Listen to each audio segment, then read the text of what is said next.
Hey everybody, Max Boltman here alongside Mark Lazarus and Jesse Granger for another episode of the Athletic Hockey Show. And Laz, I want to start with this because we're recording this late Sunday night. Nathan MacKinnon has a couple of goals to put him in first place in the NHL scoring leaders. And after that, you pointed this out. It is just young player bonanza. It's Macklin Celebrini, Connor Bedard, Leo Carlsson. The new era is here in the NHL. Well, yeah, as of just like 20 minutes ago, as we're recording this, Connor Bedard was leading the league in scoring. Macklin Celebrini was tied with Nathan MacKinnon for second, and Leo Carlsson was alone in third. And they're all just so red hot right now. Listen to this. Celebrini is on a 10-game point streak. He's got 9 goals and 10 assists in those 10 games. Leo Carlsson is on a 9-game point streak. He's got 6 goals and 11 assists in that span. Bedard is on an 8-game point streak. He's got 7 goals and 11 assists. They are just utterly dominant right now. They're playing great at both ends of the ice. All three of these guys. It's so exciting to see them all taking up. I feel like we've been doing the Celebrini versus Bedard thing forever here, but it's so exciting as a hockey fan just to see them all taking this leap at the exact same time. Celebrini, as good as he was last year, wasn't this. And Bedard, you could talk about he was minus 100 or whatever it was a couple years ago. He wasn't this. And Leo Carlsson's been like, oh, he's a good, solid two-way player. He wasn't this. All of these guys are taking the leap into superstardom at the exact same time. And it's just really cool. I watched Leo Carlsson live here in Vegas last night, and he scored his 20th Oh my God, that goal he season. scored was ridiculous. Yes, the move to the backhand, and it was his 20th point of the season. And someone put the stat, he scored his 20th, or he scored it in like late February last year was when he hit this point. Pretty ridiculous. And to me, what's the most exciting about these three players taking this leap is their teams are winning. And in a league, I feel like the NHL, the parity is great, but I think that it also is maybe of all the major professional sports, it is the hardest to improve, to go from being bad to good or to go from being good to bad. And we just see the same teams every year. I am so pumped that the Ducks look legit. San Jose is clearly better than they've been. The Blackhawks are winning more games than we've seen them win in quite some time. The youth movement and maybe a shift in the landscape of the NHL has made the beginning of this season so exciting. That Leo Carlsson goal, before he scored, he won 3 separate puck battles along the walls. Like, this is what's so cool about it, is we knew Celebrini was this great two-way player. But Bedard, he had that goal in, where was I last? I was such a long trip I was just on. I don't remember where Calgary. I was. I think I was in Calgary. That's right, Calgary. The Hawks have a 3-0 lead. There's 2 minutes left to go in the game. It's coasting time, right? Absolute coast city. Morgan Frost has the puck at his own blue line, and Connor Bedard just says, screw it. And he attacks him. He takes the puck right off his stick, then just darts at 24 miles an hour towards the net, makes a ridiculous backhand fake and to tuck in the forehand. Like, it was this complete package play. And that's what we're seeing from all three of them, is these are becoming complete hockey players. And they're all, 20 years old, 19 years old. And it's not just them going out and scoring a bunch. They're playing real hockey. Connor Bedard's on pace to be like plus 50 this year with the Chicago Blackhawks. That is not a small feat. It's just incredible what all three of these guys are doing. And you've talked kind of tongue-in-cheek about the way people talked about Bedard and Celebrini a year ago, right? And that it was this, gap. But to the extent that there was a gap, that's what it was. It's that Celebrini was a more complete player. You were noticing him on shifts that, he wasn't even necessarily getting a scoring chance on. Bedard now is a guy that you're noticing almost every time he's on the ice. And that is the difference. And that's the step that he's made. You're talking about the same thing with with Leo Carlsson, Jesse. He's that kind of player. So that's the key for all of them. That's the key to the staying power. And it's why, if Connor Bedard was in this place in the NHL scoring wise, but the Blackhawks were horrible because he was cheating for offense, I don't think we're doing this segment right now, frankly. But it's because all three of them have done it this way. And it's, you're Jeff Blashill, who you covered for a number of years in Detroit. I don't know if he said that this was one of his buzzwords back then. He always talks about winning hockey, right? Oh, yeah. That's his umbrella term for good habits. And all he keeps talking about is how Connor Bedard is playing winning hockey. And all three of these guys are doing it. They're so engaged. They're becoming harder on the puck. They're more aggressive in the corners. They're creating plays for other people. They're creating plays for themselves. And now look, their analytics are still a little ghastly. I think these are guys that are overperforming their numbers and are capable of that. Like we saw Patrick Kane for years, always had like a 40% XG and it didn't matter because he could just score from anywhere. Celebrini's at a 41% XG. He's at a 67% actual goals for. Bedard's at a 44.5 XG. He's at a 63% actual goals for. Now, Leo Carlsson, he's on a real hockey team. He's got Chris Kreider and Troy Terry on his line. He's got a 57 XG and a 63 goals for. We're all talking about Celebrini and Bedard Leo Carlsson might be the most impressive of the bunch right now. He's been so good. And I mentioned the game Saturday night here in Vegas. The Ducks came in. I came away from that game feeling completely different about Carlsson as a player and the Ducks as a team, because I looked at that game as, okay, so the Golden Knights had just had a horrific performance the game before. They were not happy. And this is a veteran, strong, heavy team that when they have a bad game, they almost always come out the next game and are awesome. And then you add in the fact that it's a young Ducks team that they're leading the Pacific Division, and the Golden Knights know that. The Golden Knights have owned this division for forever now, and they wanted to assert themselves. And I expected this is a young Ducks team that's skilled. I expect the Golden Knights to come in and bully them, and it didn't happen at all. Leo Carlsson, he's not just skilled, he's big and strong. He's tough to beat along the walls, and he came in, he scored 2 goals. He had a 3-point night. He assisted on Jacob Trouba's overtime winner. That Ducks team, and they did it without Lukáš Dostal in net. It was Peter Mrazek in net, who was excellent, but he's not even their star in net. This Ducks team, I believe in them a lot more after that game, because like I said, all the circumstances set up for that to be the game where the Ducks are, where they turn into the pumpkin, they finally aren't this team that's been putting up 7 goals, and they didn't just play with the Golden Knights, they were the better team for 60 minutes. It's interesting if our friends at BetMGM have the Hart odds. It's early, but as of Sunday night, the Hart odds: Macklin Celebrini plus 2,000, Connor Bedard plus 3,000. Those are longer shot, but still fairly high on the list. And to the extent that they're long shot, I imagine it's partly because if those teams don't make the playoffs, it's going to be hard for voters to vote for them. It's still ahead of Sidney Crosby and Austin Matthews, Laz. Like, that is the territory that these guys have put themselves in.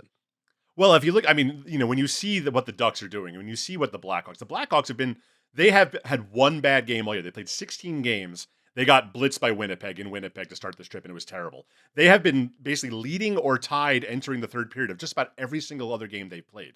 Like, this is a legit hockey team that's playing good hockey, and Bedard is so much at the forefront of that. Spencer Knight has been spectacular, and Lukáš Dostal in Anaheim has been spectacular, but they're being led from ahead here by, guys who are barely fully grown adults. And that's, so it's easy to look at that and go like, well, those are the most valuable people around their team right now. Like, Sidney Crosby has Evgeny Malkin with him, right? Austin Matthews has Willie Nylander with him. These guys are doing it as young guys, and it goes back to what Jesse said. It's just so exciting to have new blood in the league. And it's odd to say that the Ducks and Blackhawks have new blood, because when I came in and started doing this job, they were the old blood. But it's been a long time. The Blackhawks have not made the playoffs properly since 2017. It's been a long time. So it's just exciting that we're not talking about the same teams, the same players year after year. We're always talking about how we want to see some new blood. Well, we're getting it, and these young guys are leading the way.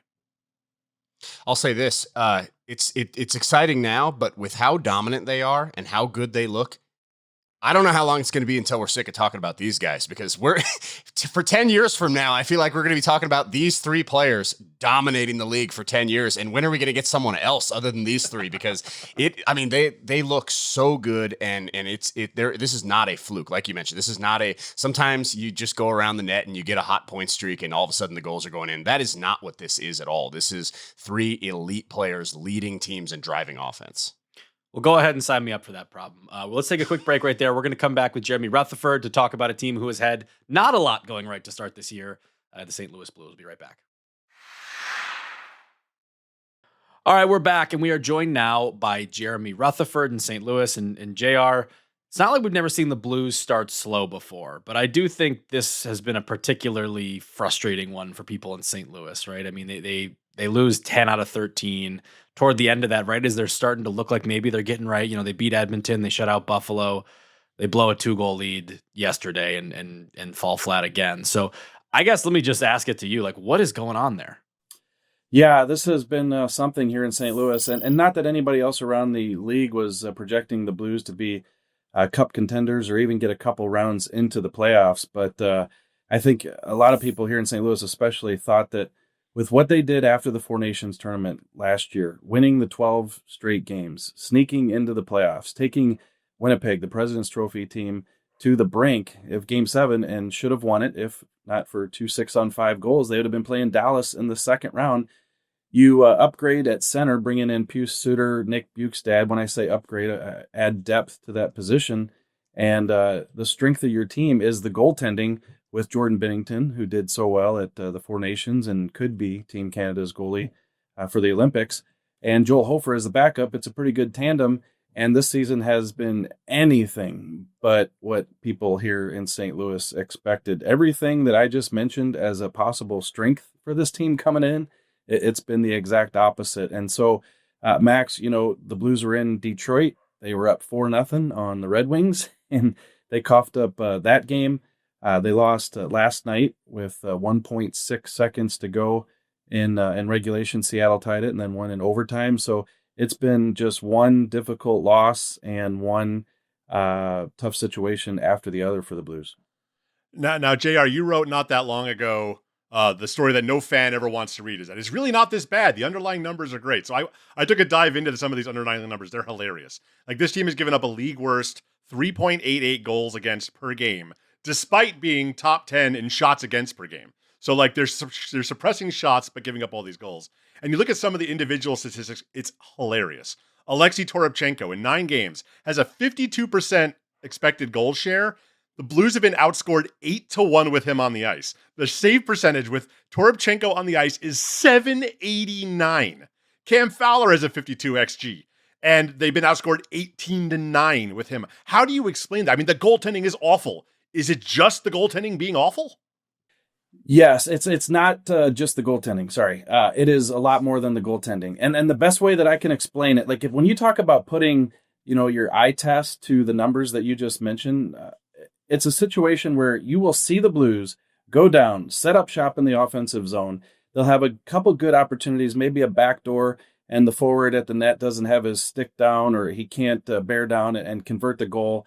And they'll have a couple great scoring opportunities, won't score. And then the puck goes back the other way. And literally 2 seconds after the opposition crosses the blue line, it's in the back of their net. Now, it's defense, it's the forwards getting back, it's the goaltending. It's been everything. It's just hard to comprehend how some of those numbers can be so good, but yet the Blues just aren't converting. And maybe you can easily chalk it up to, well, there's just not enough talent or enough skill, and they're just not executing. And that could be the case. But the goaltending for number one has been pretty good the past couple of years. And you look at what it is now, an .862 save percentage, .862. That's 31st in the league.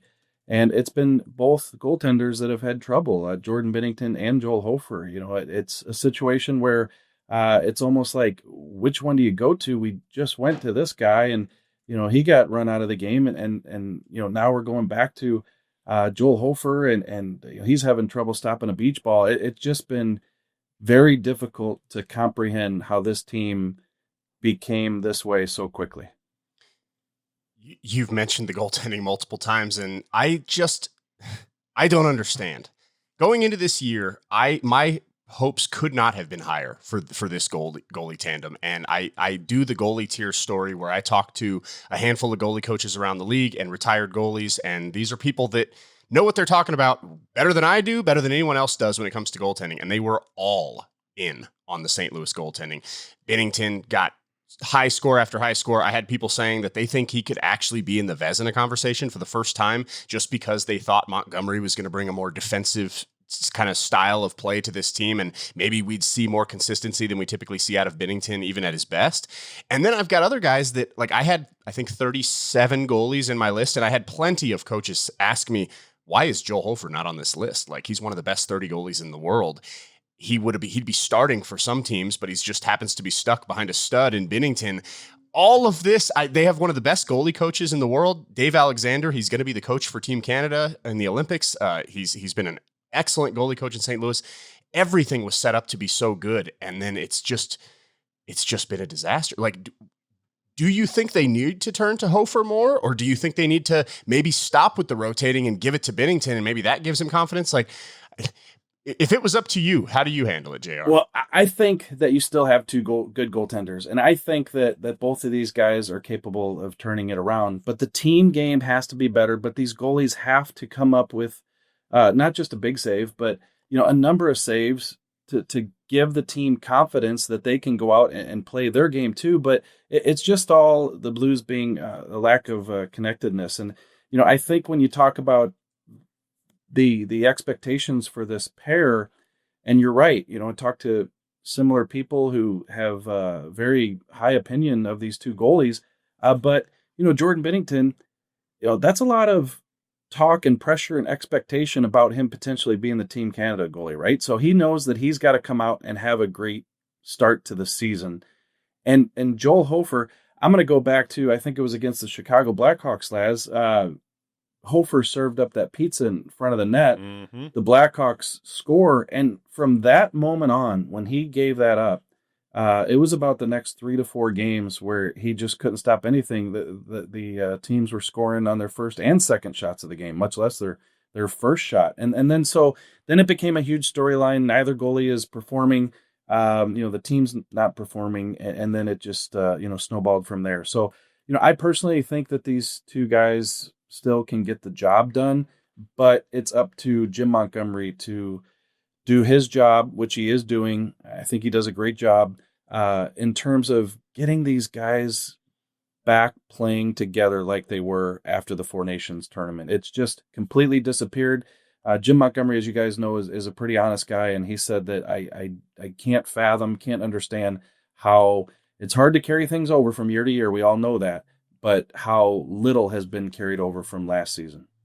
So in the Central Division, like it feels like Colorado, Winnipeg, Dallas, those teams are just etched in stone, right? And it was supposed to be St. Louis contending for that next spot. What is the organizational level of concern? I know the Blues are kind of the poster children for you can come back from a really bad first 2 months of the season. They're everyone's, idealized version of coming back from something like this. But Utah is looking really good. Chicago is looking very competitive. They're in a playoff spot right now. They've won 3 in a row. Minnesota's still there. Nashville is Nashville. But beyond the locker room, what is the organizational level of concern that, oh crap, this division is passing us by here? Well, Mark, this is about the time of year that Doug Armstrong has a State of the Union. He's done it the past 2 years. We thought that maybe this week would be the third year in a row where in November, Doug Armstrong is doing a State of the Union, and no word of it yet. But I have to feel that Doug Armstrong knows that he is going to have to break up parts of this team. There's a lot of focus on the core here in St. Louis. When you talk about the core, it's Jordan Kyrou, it's Robert Thomas. You have some of the aging guys in Braden Shen. You have Colton Parayko on the back end. You have Jordan Binnington. Pavel Buchnevich, considered part of that core, but he just signed a new 6-year deal that kicked in this year, and he is not producing at all. Like his name, if you're putting together a list of guys who are not producing, is at the top of the list. And so I think if you look at the calendar, you can say, okay, it's November. Doug's probably got to wait a couple months, leading into the trade deadline to be able to break this thing up. I don't know that he's going to be able to wait that long. The Blues, everybody here in St. Louis knows, they're trying to compete, be a contender. They're not tearing it down. It's not going to be a rebuild. They're not going to draft top 5 during this entire situation. But at the same time, they're going to try to put a playoff team together and develop the young players like the Snuggeruds, Dvorskys, so on and so forth. That's a tough assignment in the NHL. It really is. But that's the way they elected to go. So they've got to live with what they're trying to do. If it's go one round in the playoffs and it's picking 18th in the draft, then that's what it is. That's they're welcome to that. But when you get into a situation where now it's 2 or 3 years in a row, you've gotten off to the tough start. You have to have the State of the Union every single November. I really think the Blues have to believe at this point, when I say Blues, I'm talking about management, that maybe everyone was kind of fooled with what this team did after the Four Nations run. They had their backs against the wall. They knew the point total that they had to get into the playoffs. They did it. They really played well. You have to give them a ton of credit, but I think it probably fooled some people into thinking that you could add to that group and come back and make the playoffs this year. And, it just obviously doesn't look like it's going to be the case. Well, I want to go back to what you said about the young players, because that is one of the moves that they made over the weekend. Logan Mailloux had struggled. He gets sent down to Springfield, but that's an important player there. I mean, maybe not quite yet, but kind of maybe more symbolically important after they, Zach Bolduc has the great rookie year last year. They trade him away for Logan Mailloux, and now here we are, November 10th, and he's in Springfield. Yes, that is a huge storyline here in St. Louis, and with Logan Mailloux getting assigned to the American Hockey League this morning, it's going to be a big one as this week continues, because people were already on Doug Armstrong and the management team for making the trade, sending Zach Bolduc to the Montreal Canadiens. They felt like they had a plethora of wingers, of young wingers. When you talk about the Jake Neighbors and the Snuggeruds and Dvorsky being a center, another forward, young guy in that group. You have Otto Stenberg, just a number of young guys from these last few drafts that they could afford to trade a Zach Bolduc. And they wanted to bring in the young right shot defenseman who was NHL ready. And Logan Mailloux had spent a ton of time in the American Hockey League and seemed to prove just about all he could in the American Hockey League. So they made the trade for him. Well, they did that, and the hole immediately on the third line right side with Zach Bolduc leaving was glaring, and they didn't have anybody to fill that. So that was the concern early on, is like, who do you have to fill Zach Bolduc's spot? Well, now not only do you have a hole to fill, don't have a defenseman, because the defenseman you acquired in the deal is now in Springfield, Massachusetts. So, all the criticism that the Blues were getting for making this trade initially has been magnified with Mailloux vastly underperforming, and now he needs what Doug Armstrong is calling a reset. JR, you mentioned Buchnevich is maybe at the top of that list of guys who aren't producing. Another guy who, he is producing, Jordan Kyrou. He's second on the team in goals, one behind Neighbors. He's, I think, tied for the team lead in points, and yet the other night he sat up there in the press box. And that's not something we see from a player of his caliber. I guess for anyone not following St. Louis super closely, what happened there, and what do you expect out of obviously one of the most talented players on the team moving forward? Yeah, Jesse, and his name came up in trade talks right over the summer, and were the Blues going to trade him before his no trade clause kicked in on July 1st? He and Robert Thomas signed those deals a few years ago, and turning 27 years old, and their time in the league, those no trades kicked in on July 1st. More talk obviously about Jordan Kyrou than there was about Robert Thomas. But with Kyrou, the interesting thing about him getting scratched to me, guys, is this, and I think this, people who follow whatever team around the league, I think this is what Jim Montgomery said, is that you can look at the stat sheet and you can say, okay, well, this guy isn't producing, he should be the healthy scratch. Well, what Jim Montgomery told us was that each guy has a role on the team, and they have certain traits that they need to bring to the team for the team to be successful. And if they're not performing those traits, then that's what we're missing. And that guy needs to realize, and I'm going to use Kyrou as the example here, obviously, because he was the healthy scratch. But what Monty said was that he creates anxiety with his skating for the opposition.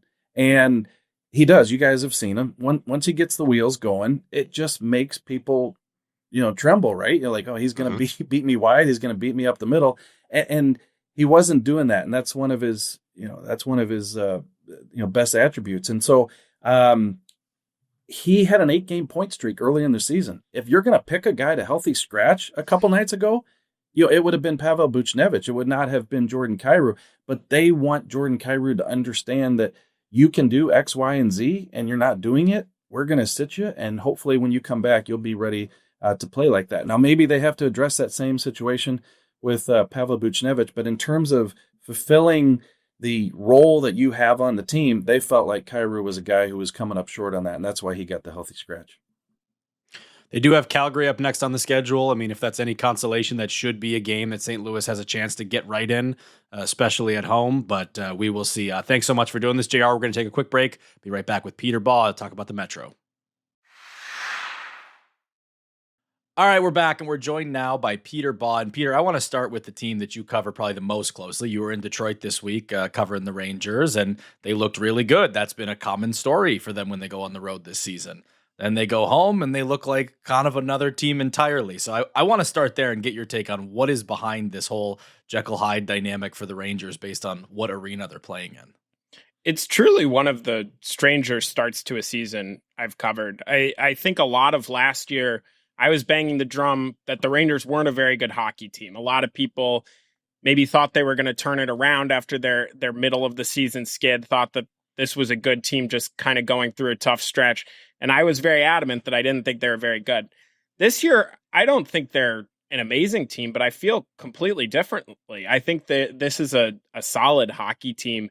And maybe that's just because the most recent time I saw them in person was on the road when they looked really solid against the Red Wings. But a lot of their underlying numbers are really strong. I just think this is a team that is really struggling to finish, and it's hard to explain. where is the offense going to come from here? Because I feel like, point per game guys are growing on trees this year. Like every team's got a couple of them at this stage of the season. And the Rangers don't have anyone even close. Like they got I think Adam Fox is their leading scorer, something like 11 points in 16 Taylor games Radish here. is their leading goal scorer right now. Yeah, that's not ideal. So where, No. you say that the underlying numbers say they're better than this and they just can't finish. Where is the finish going to come from? Who is going to lead this team offensively? That's a great question. And I think one that, the obvious answer is Artemi Panarin. It needs to start with Panarin, and he hasn't been very good this year.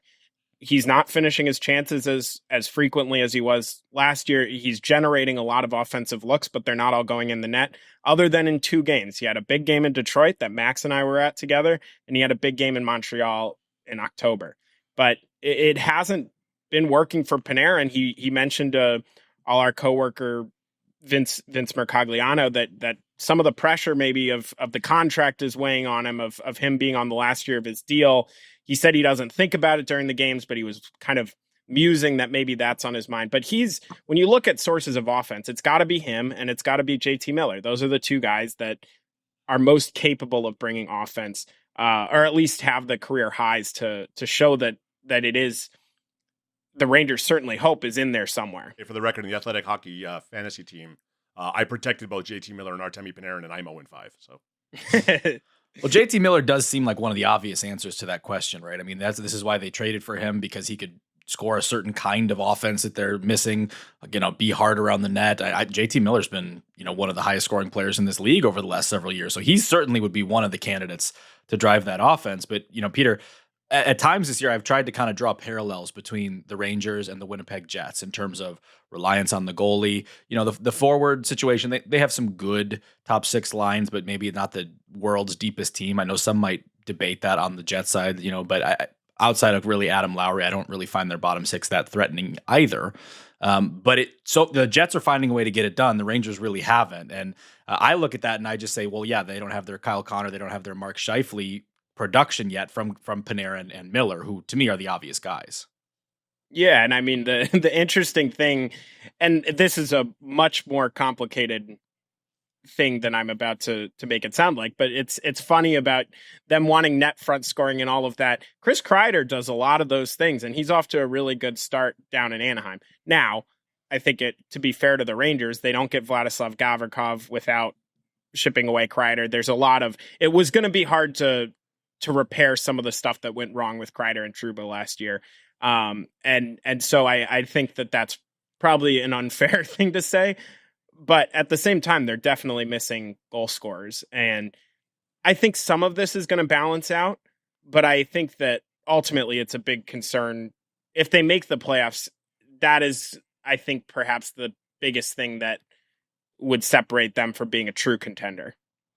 What do you think about this team outside of the lack of goal scoring? You mentioned the underlying numbers. I think they're 3rd in the league in goals, expected goal share. All the underlying metrics say this team is dominating possession, dominating the chances.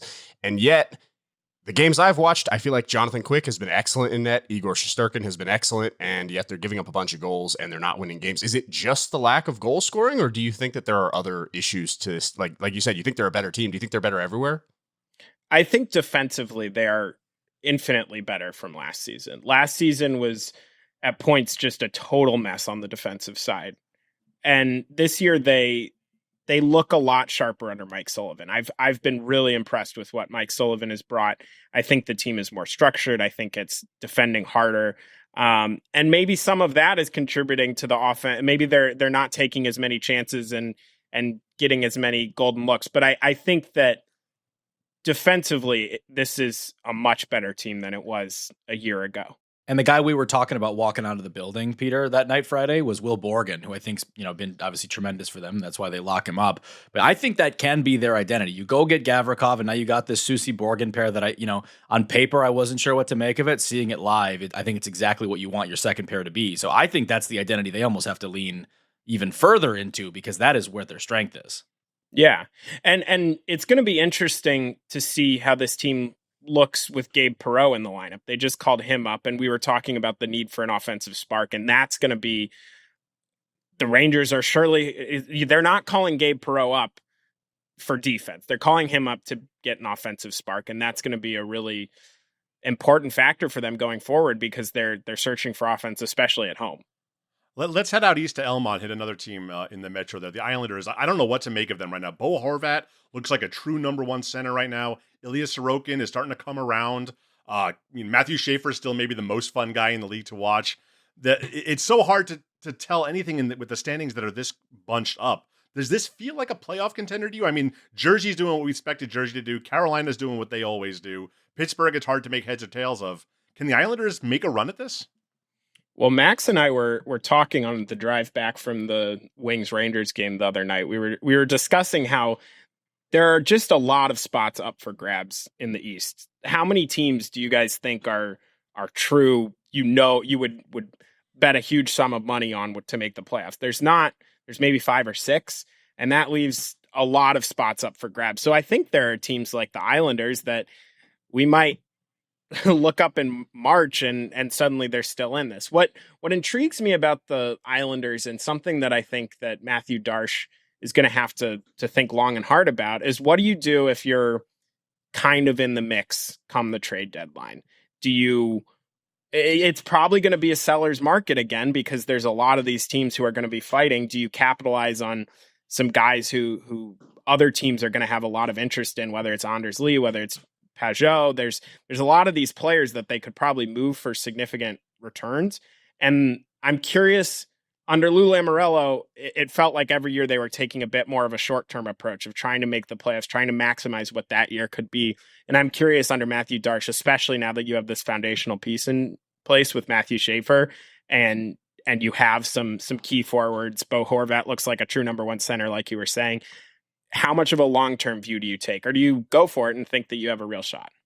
Peter, you talked about how the Rangers have kind of underperformed what the advanced stats would lead you to believe where they would be. Another team along those same lines is the Washington Capitals, and they were obviously one of the breakout stories of last year and all the success they've had under Spencer Carberry. They're another team that you look at the standings, you're not blown away. You're kind of like, oh, they're off to a slow start. You pull up the underlying numbers, this looks like one of the most impressive territorial teams in the league. Yeah, and it's another team that has a coach that I really trust. Spencer Carberry has been excellent since he took over there.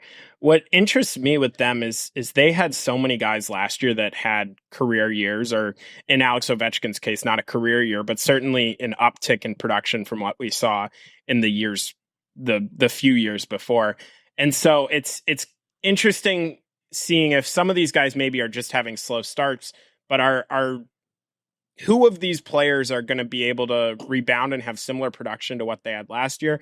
And how many of these guys are kind of regression candidates who are going to take little steps back? And if they all take little steps back, the Capitals might struggle. So they are off to an interesting start. And I think they'll be okay, but I definitely don't think they're going to be as good as they were last year, even when they kind of get going a little. I'll tell you what, Protas is the guy I'm not picking to have regression. That dude is a monster. No. And he is big. That he is a big kid. And just the way he releases his wrist shot, he's so big, he just kind of leans on it a little, and the stick turns into rubber, and it just fires it off. Like, he's got a shot. Like, I can't think of another player in the league that shoots the puck like him. Yeah, he's really fun. I like him a lot. But McMichael's had a bit of a downturn. Like, is he going to get it going again? We'll have to see. But it's an interesting team. Tom Wilson's had a really good year, but Ovechkin hasn't really gotten it going. He got to 900, but he hasn't done much more other than that. So, and this team needs goals. So we'll see if they're going to be able to find that from some of the guys who were really good from them last year. No surprise, BetMGM has Carolina minus 120 to win the Metro. Devils are the next team up after that at plus 210. I assume nobody's got any problems with that. But after that, it is the Rangers and the Capitals. The Capitals and the Rangers in that order. Capitals plus 950, Rangers plus 1400. If each of you had to pick a team to upset that apple cart, upset that top four and squeeze into the top four of the Metro, who would it be, Les? You know, I kind of lean Islanders just because of Ilya Sorokin. I just kind of think that that's the kind of guy who can. We've seen the Islanders scratch and claw their way into the playoffs 100 times. It's kind of their whole thing. But the team I'm most curious about, maybe in the entire league, is still the Pittsburgh Penguins. I have no idea what to make of these guys. They've lost 4 of their last 5. They're kind of coming back down to earth a little. You start looking at their numbers though, and like this is the time of year where I'm really looking hard at PDO. I know it's kind of an old school stat at this point, but that's usually when you have only a 15 game sample size or so. It's usually pretty telling. They have an exactly 100 PDO. They are exactly where they should be. And right now they're in a playoff spot. And I don't know how much I believe that. I don't trust their goaltending at all. And their goaltending has been good so far. But I've learned better than to bet against Sidney Crosby at this point. I totally believe in their scoring. Like, I believe in Crosby's ability to do this for the rest of the season. I believe in Malkin. I believe in the young kids that they've got coming up. But I think you nailed it. When I look on goals saved above expected, and both Artur Shilovs and Tristan Jarry are near the top, it's like, I don't know how long those names are going to be at the top of that. I little hesitant on that side of things. But it's like, maybe they can just outscore teams. That seems fun to watch. They have wild games. They blow 3-0 leads like it's nothing. The Penguins have been so entertaining to watch. Yeah, and Kendall is he's been a revelation for them. What a pick! Yep. And he's been an awesome addition. So it's fun to see. I really hope it lasts and they're playing meaningful games, because I want to see Crosby and Malkin and Letang and Carlsson in big games, and they need some of those young guys if they're going to do this, and they're getting contributions from them, which is exciting. I can hear all of our fans and all of our listeners in Montreal right now going, no, we want Crosby in March. Any buyers on the Philadelphia Flyers? I mean, point per game, Trevor Zegras, Matvei Michkov hasn't even really gotten going to full level yet, and yet here are the Philadelphia Flyers knocking on the door. And a coach that seems to get the most out of his players in Rick Tocchet. So we talked about them the other night too. I struggle to see them having quite enough. I kind of feel the Penguins, I fear, will come back to earth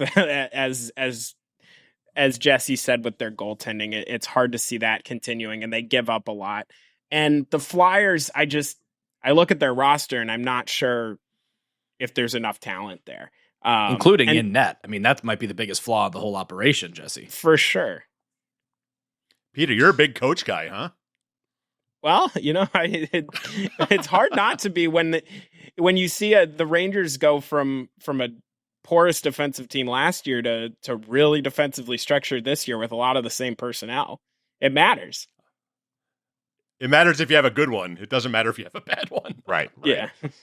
I think the Flyers are just going to overachieve for that's what Tocchet does. It reminds me of when he was in Arizona. Like, they're not going to be good enough to beat any good teams, but they're a pain in the ass to play. Like, you don't look forward to playing against them. They're going to be difficult. They're going to forecheck you, but at the same time, like, when the cream rises to the top, I just don't see the Flyers being there. My question for Peter and for you guys is, we haven't really talked about the top two teams because they're just like the Devils and Carolina. They're just kind of rolling.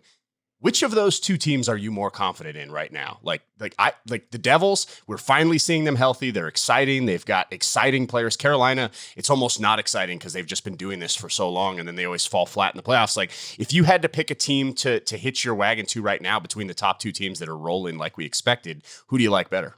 Well, it depends. Are you talking about to win the division, or are you talking about to win the Stanley Cup? Because to win the Stanley Cup. Very differently.